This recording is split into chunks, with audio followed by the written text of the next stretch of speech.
Is your life currently imploding? Does it seem like everything that could go wrong is in fact going wrong?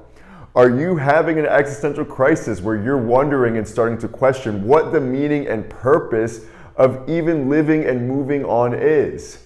If you said yes to this, you are likely going through a very difficult period in your life that is the dark night of the soul. So, what is a dark night of the soul? All right, as I said, it's oftentimes a very incredibly difficult transition period brought about through different crises, right? In which we are losing our external attachments, our sources of safety, and our sense of self begins to dissolve, right?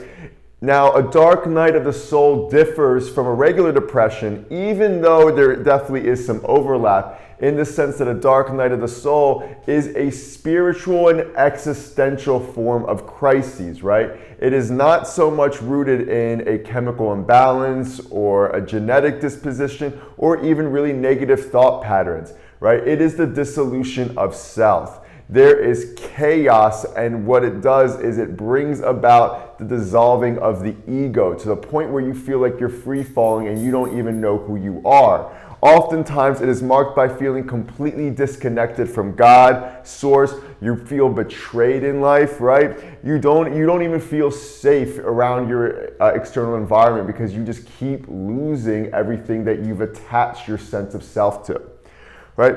A dark night of the soul, at its root, is an alchemical transformation, okay? It is taking place because your energetic body is ready to hold higher propensities and higher capacities of light. So what needs to happen is we need to shed these denser, darker energies. And to do that, we bring about a crisis, right? Or really difficult things that bring up these really denser energies to be processed and released, right? A dark night of the soul often happens too when we are ready and we are in a place where we can handle the dissolution or the ego essentially devolving. I don't know why I'm losing my train of thought. But for our ego to kind of no longer be taking the wheel in our lives, we need to become more integrated with our shadow self. So the dark night of the soul takes the shadow self out of the dark and brings it to the light. We become much more exposed to the aspects of ourselves that we've been trying to hide from and that we've been repressing. So what are the stages of the dark night of the soul? Now, obviously, everyone's journey can go different, right? You can flip-flop between these different stages, but for me, I've been through this process quite a lot, all right? And for me, this is typically how it's gone. So while it doesn't have to be, usually a dark night of the soul is brought about through an event, a crisis, right? And oftentimes it's sudden and it is tragic. And it has to do with something that you attach your identity to, that you attach the illusion of safety to, all right? So it often comes about through the death of a loved one, a breakup or a divorce, a loss of a career, uncovering repressed traumas, loss of reputation, or even a serious illness. I've been through about every one. All right, now, when this happens, it's usually a surprise and it's usually something that you heavily attach yourself to, right? The bigger the dark night, the bigger the tragic occurrence will be, okay? So you could have multiple of these things happen within the span of months, if not weeks. Now, once that happens, we move on to the next stage, which is kind of the breakdown. A state of shock begins to set in, right? It is not uncommon to have a nervous or mental breakdown when we go through these tragic occurrences, all right? You're not going crazy. Essentially, the ego is dissolving, right? And you don't know what's in its place. You have a hard time finding your feet underneath you. The world doesn't make sense. You basically have shaped this version of reality, this version of the world that has fallen away, and your sense of stability and safety has gone away with it. Okay? So during this time, it is normal to feel very spacey, to feel very ungrounded, to have difficulty functioning. You may not be able to eat at all, right? You may have very, very hard time sleeping. Basically, you're still just in a state of shock and you're waiting to find your feet and your bearing underneath you. Now, when reality begins to set in and you're no longer in denial, right? You've begun to accept this is happening, this is real. The third stage comes in, and that is the purge. This is a deep emotional purging, okay? And it can last for quite a bit. Basically, these tragic occurrences happened, so all our unprocessed emotions that are ready to be released, dating all the way back to even infancy, can come up and be processed. It is normal to cycle through states of anger, right? Rage, grief, despair, confusion, love within the span of minutes. The most important thing at this part is to not resist, to allow these emotions to flow through and to not judge them, because many of these emotions are things that have been locked in you for years, if not decades, and now they're just ready to finally be internalized and processed. After that, when we start to really move through these heavier, dense emotions, comes the void. We're no longer stuck in our grief, anger, rage, right? During the purge, oftentimes your ego mind is going crazy trying to make sense of the emotional experiences. The void is more about once these emotions kind of roll through, you feel empty, you feel naked. The ego has really withered away and you don't know what's underneath. And so you begin to feel like lifeless, right? Listless. You really start to feel how empty it is without your attachments, without these emotions, right? You just feel naked at this point. And this is when you start to become more aware of your own flaws, your own imperfections. You're starting to recognize how your traumas throughout your life have impacted you. At this stage, you kind of start to notice that you are in fact the one that has been getting in your own way, right? Or you start to recognize that, hey, maybe I've actually been shaming myself when in fact my trauma and all these terrible things that happen are valid and I'm allowed to accept that rather than run away from my past or negate it, right? And so this is oftentimes marked by beginning to let go and surrender. You're surrendering into the darkness within. The last and final stage is reintegration. This is when the dark night of the soul is beginning to end, okay? This is when you start to become much more aware of your shadow self. You've begun to accept it, right? It's become much more integrated, okay? You're no longer repressing or denying these aspects of yourself, right? You become much more aware of and understand who your true self is, right?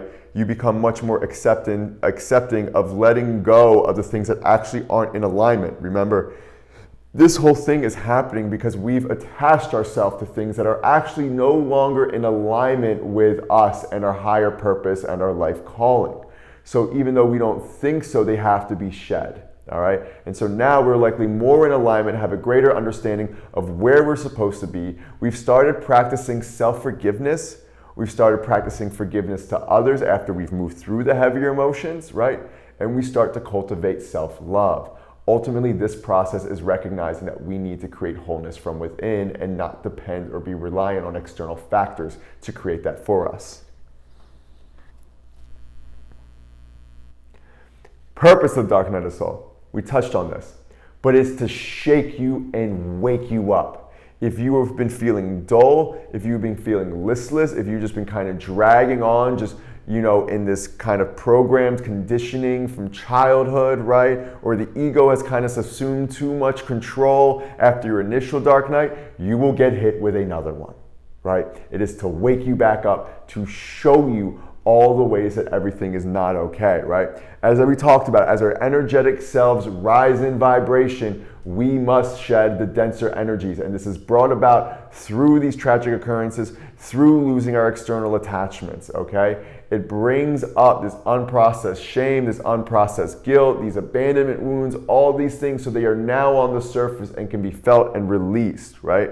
We cannot become a healthy, whole self, an individual, until we have worked with the shadow self.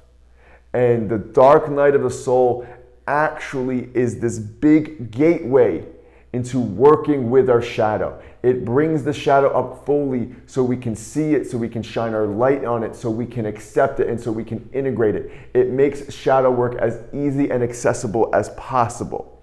Also, the dark night of the soul happens because we can only go as deep with people as we've gone within ourselves. And if you're called to a healing profession, right? Like if you're someone who is a modern day shaman, for those who don't know, I've been training and learning to be a modern shaman for the last few years.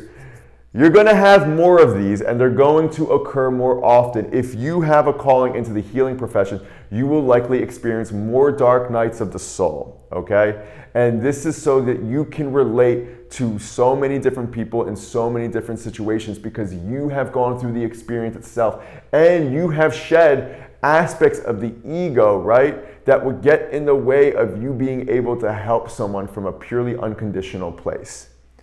Also, you cannot envision a perfected life or this great utopia that we want to inhabit unless we are exposed to all the imperfections. So a dark night of the soul shines a light on all the imperfections of our world and our existence, okay?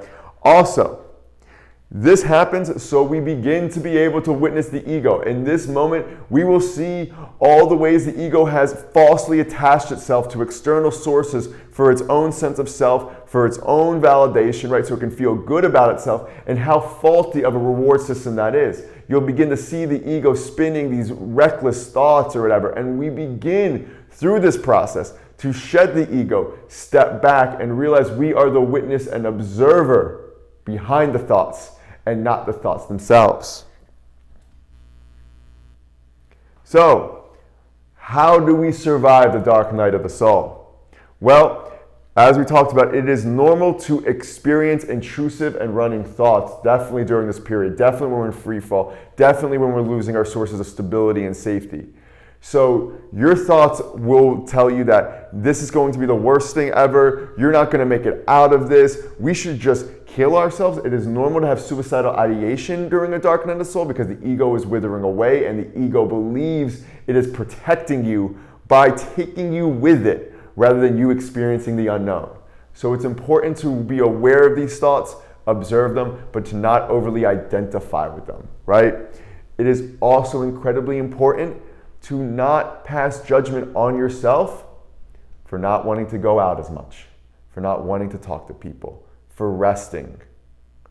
So it's not about doing more in terms of healing and transformation. It is about being more. And what I mean is that you are in a state of being more often. You are resting. You are in a more receptive state. You are sitting with yourself, right? You are allowing these deep, repressed, subconscious beliefs about yourself that no longer help you or no longer in alignment with you to rise up so you can see, wow, I really think this about myself. Wow, I really don't believe that I'm worthy of success. Wow, I really believe I deserve to be treated like this. You have to be in an isolated state to allow these deeply repressed shadow qualities to come up, to be acknowledged and worked with.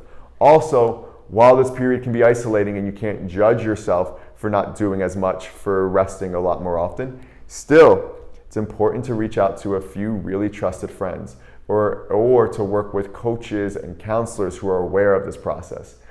This shouldn't be gone at alone, right? While it's important to have times of isolation and alone time through this process, you definitely need to allow others in and you need to allow yourself to receive support, right?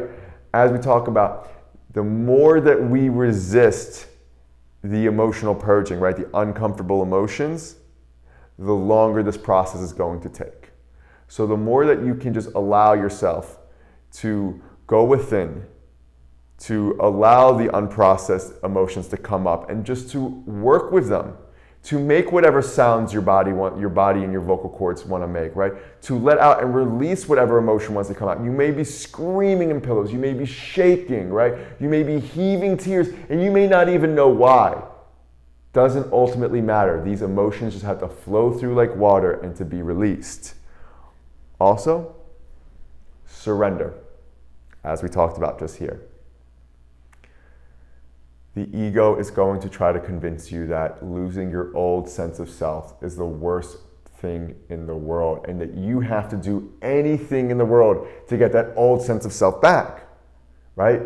So for me, when it was like the law school thing didn't work, I have to go back. I had to find a way back to law school. It could be a relationship. I have to find my old partner. I got to get him back. Now, maybe that's the case, right? But at the very least, you need to fully let go of that attachment. You need to recognize that you are okay without it no matter what. You need to surrender and become curious as to what is going to be on the other side of this transformation. Not toxic positivity, right? Not being like, oh, this is all great, while neglecting and pushing away your difficult emotions, but to acknowledge that there might be gold on the other side of this darkness. And I might just be alchemizing this darkness into gold through this shedding. Maybe my life will be better in a year because of what I'm doing right now. Thank you for watching this video. Please make sure to subscribe to my YouTube channel, and I look forward to hearing any comments below about what this process has been like for you. Thank you.